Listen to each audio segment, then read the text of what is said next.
So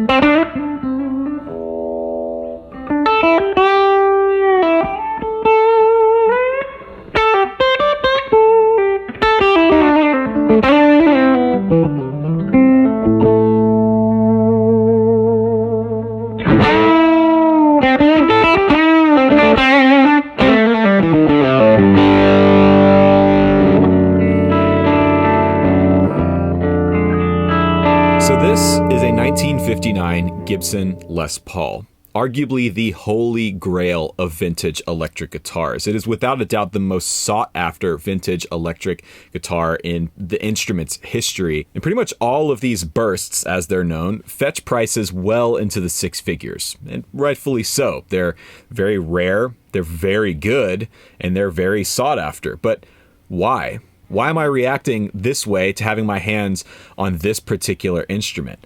Is it really that much better than the stuff that's made today? Is there really something to these vintage instruments? And why are we so caught up in this idea of vintage always being better? It's a very interesting question to me, and it's something I want to try and answer in today's video. Why are guitar players obsessed with vintage gear? I think it's because we all want to live in the past. We're obsessed with the past. It's not because it sounds better. We want to believe it sounds better. We want to remember what it was like in high school or what it was like when Hendrix played. And we think that by using gear that's vintage, it makes us better. It like attaches us somehow to history. That's my hypothesis. Simply because I think there was a lot better craftsmanship as a general rule back then. Now that has been actually taken care of in a lot of ways. But if you take better craftsmanship and an absence of mass production, I mean, you imagine the guys sitting there proud of their work, doing these guitars in small numbers. It's pretty hard to beat. Now, I am a fan of new guitars, but I won't push that right now.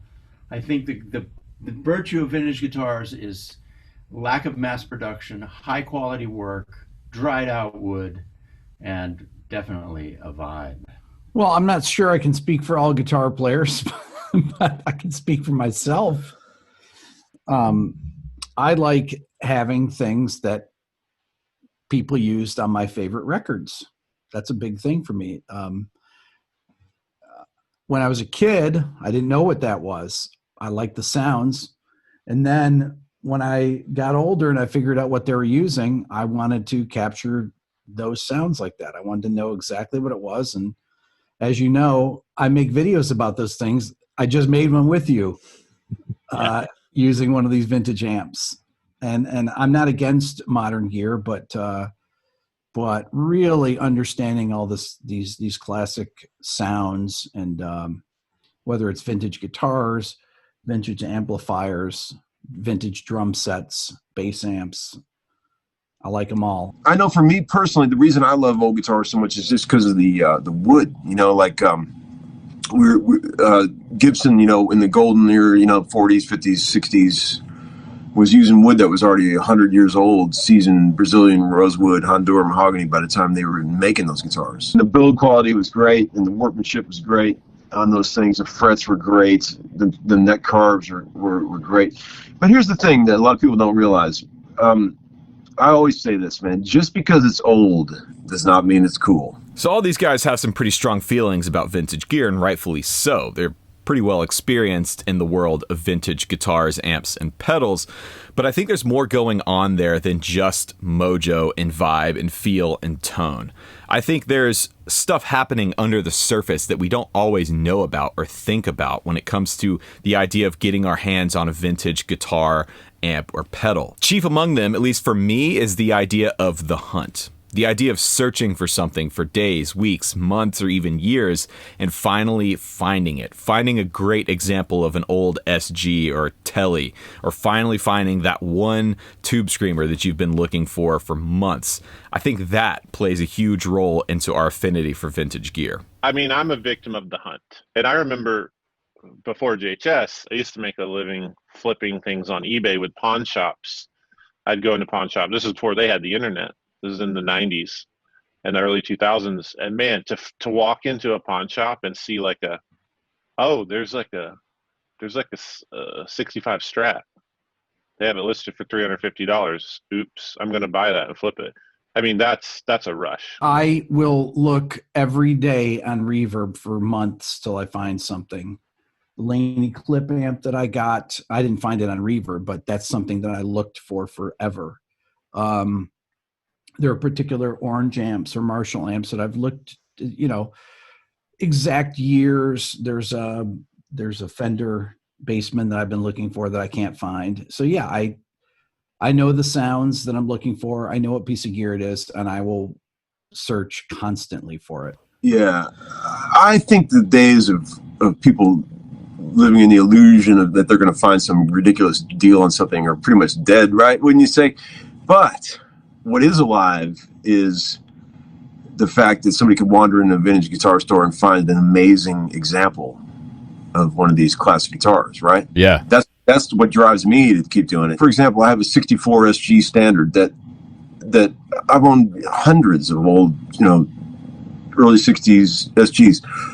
I've had a few good ones, but this particular one just blows away any one I've ever had. Yeah. And I know how hard it would be to find another one if something happened to that guitar. We used to search for Vox amps in the 90s.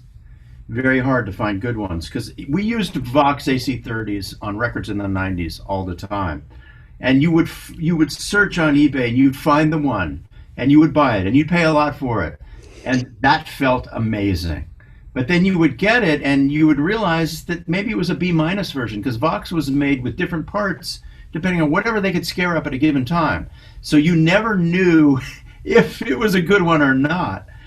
The hunt is amazing and it feels great when you actually catch the fish, but there's a good chance that those PAFs might not be the best PAFs, or that the frets might need replacing, or that the Vox from that particular era was made with some parts that didn't sound that good. So there's no question that the hunt matters, and it plays a big role in all of this. And I can personally speak to that. With my 64 Gibson GA5T Skylark here, I found this at a small guitar shop in Charleston, South Carolina about 6.5 years ago.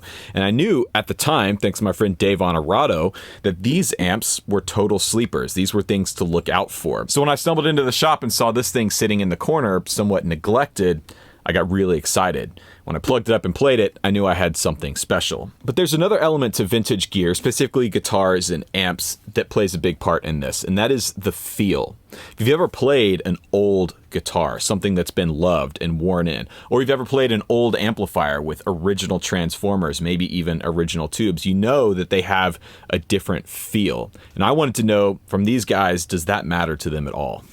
There's certain pieces of gear that, Les, my buddy Les, he has a bass that has an incredible, it's an old Ernie Ball bass, old probably from the 80s, but has an unbelievably good low end. Something about the way the pickup is wound.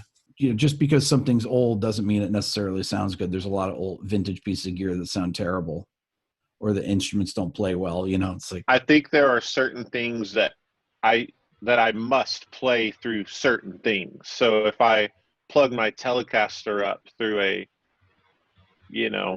deluxe, there's a certain thing. Or if I play a Rat pedal into my Bassman with a Jazzmaster, you will hear a certain thing, because I think I've defined these genres of combinations. I've used the term like time capsules. I tend to think in like real-time time capsules. So for instance, the best example for everybody is like, if I have a fuzz face and a Strat and a Marshall in the room and a Univibe and a Vox Wah, then it's Jimi Hendrix at Woodstock. And so I'm not going to pick that up and play Waylon Jennings. Absolutely. Sometimes I pick up a vintage guitar just because it changes my style. This Epiphone Wilshire, makes me a much less polished player.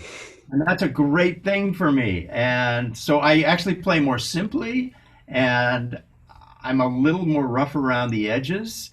And because the guitar is not quite so even and smooth sounding, it makes me less even and smooth sounding. So absolutely yes. Now, when you go to amplifiers, Phil X said something to me that I thought was really important. A modern amplifier actually reacts more quickly than an old amplifier. So it changes your style in that regard. you have to play differently on an old Marshall because it doesn't catch up to your playing quite as fast. If the feel of a vintage guitar is right, it lets me play as good as I can play. You see what I mean?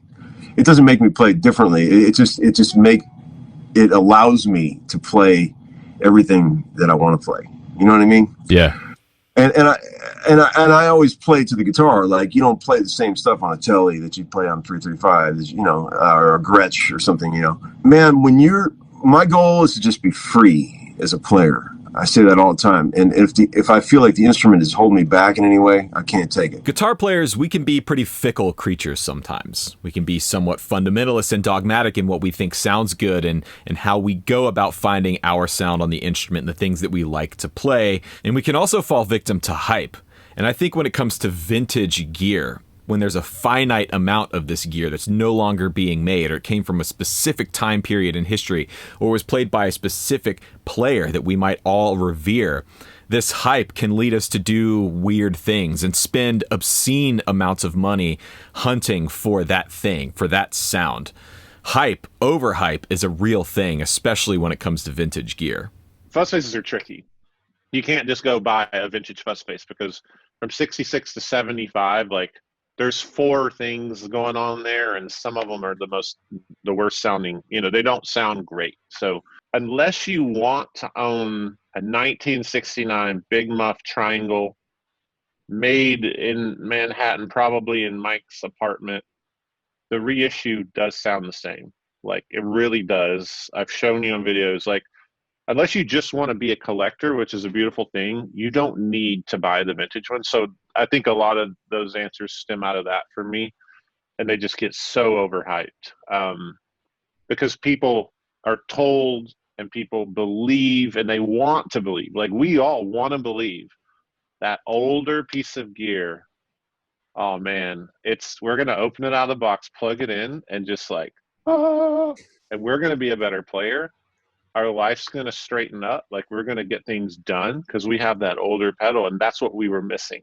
But it never works. We still have the same problems, the same bills to pay, the same relationships. The pedal didn't fix anything. Of course. And that would be the Klon Centaur. I have owned 2 Holy Grail Klon Centaurs at different times in my life. And I really tried. I bought them from, the guy or I forget. I had 2 of them, and they were both from the desirable eras. And it just sounded like I was playing through my nose the whole time. And that's just me. I'm sure there's people out there that would disagree. But to pay $5,000 for that pedal, in a way, it's good because you can write it off and it'll be worth $7,000 next year maybe. But that one for me just never. I tried. I just couldn't make it work. I mean, for example, Blackguard Tellys, right? I've played thousands of them in my life. I've owned several. I got friends that own hundreds of them. I mean, I rarely ever pick up an original Blackguard Telly that I like. I just don't like them. I don't like the neck shapes. They're usually too heavy. Those flat pole pickups, every string's a different volume. I can't get. Every once in a while, you'll find one that's like, wow, this one's killer. It's just got the juice. It's got the right neck shape. It's lightweight. Pickup is cool. I feel like it's really, like, certain guitars are really hard to find a good example of. A Blackguard Telly, top of the list. If we talk to Dave, who, he'll tell you, don't buy a Les Paul from 1975 to 1982 because they have maple necks on them. But, Adam Jones from Tool plays a 79 Les Paul. He's got a great guitar sound. I wouldn't say that there's any hard or fast rules on these things. The whole thing of, don't buy this because of that. I mean, we did the Black Sabbath video. We could have used my 65 SG, and would it have sounded that different? Probably not. We would have just adjusted the gain differently because the pickups have different output. You react to the things based on what they sound like. So after talking to Rick, Josh, Tim, and Tom, I've been thinking, what is around today? What do we have easy access to today? Something that you could buy right now that's being made by a single builder or a company that in 25 or 30 years is going to be highly sought after?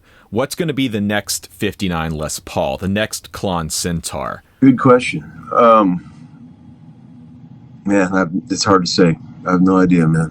I've never really had that kind of forecasting ability. If so, I would have bought the stuff 25 years ago. I think about this a lot.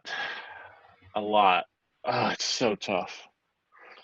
Because like I remember buying my first Klon for like $220. Would have never thought. There's something about simplicity that lasts, and when time moves on, there's something about simple things hold like a more of a value in some way. It feels that way. Is it going to be some random like Caroline pedal? Like, something like the Hawaiian pizza? I don't know. Because the Klon was no different than that. When you think about, there was nothing really magical about the Klon. Not sure. I'm not sure I can predict the future about what people are going to be looking out for 25 years from now. It's really hard to know. There's a lot of good instruments being produced right now, a lot of great companies. This is the best time ever for gear. It really is. I don't think I can answer that. I don't think I have an answer for you on that. You might have to grab that from somebody else, unless you want to help me somehow. Help me cheat.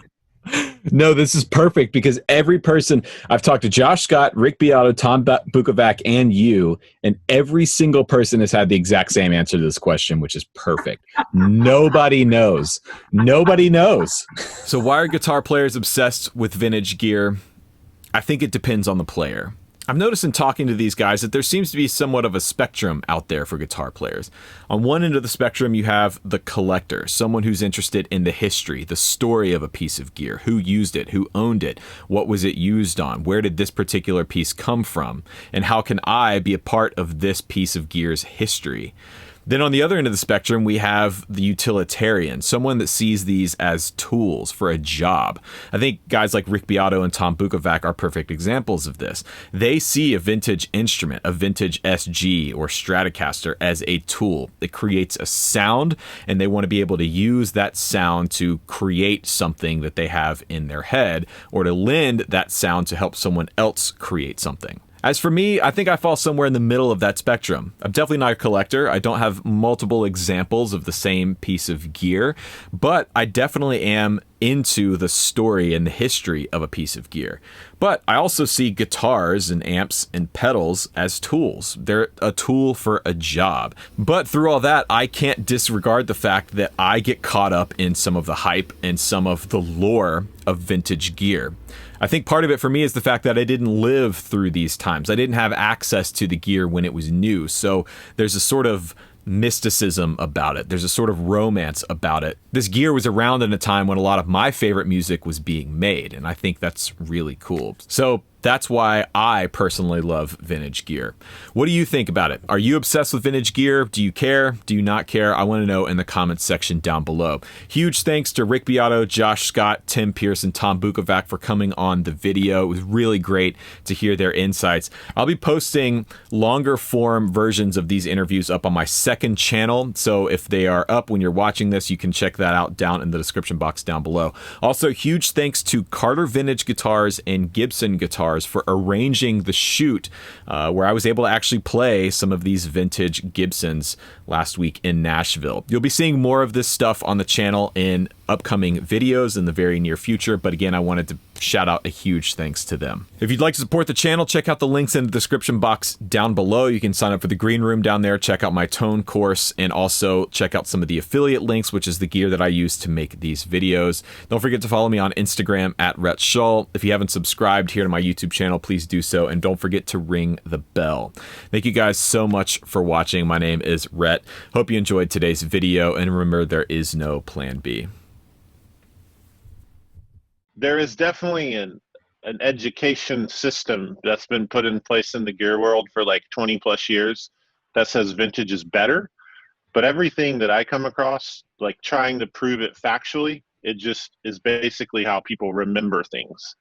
They remember gear being better, but what they're really trying to say is my band was better, I had more hair, I wore better clothes, my first wife was much better looking, and they attached that to like the vintage TS-808 or the vintage Fender. I'm like, I know it sounds funny, but I really do think that is part of the thing. Wow. We remember what things were like, and if we can pull a piece of the past in with us in the future, if that's a pedal or a guitar or an amp, then maybe we'll feel like we used to feel. I know that's deep. That's almost like Dr. Phil level stuff, but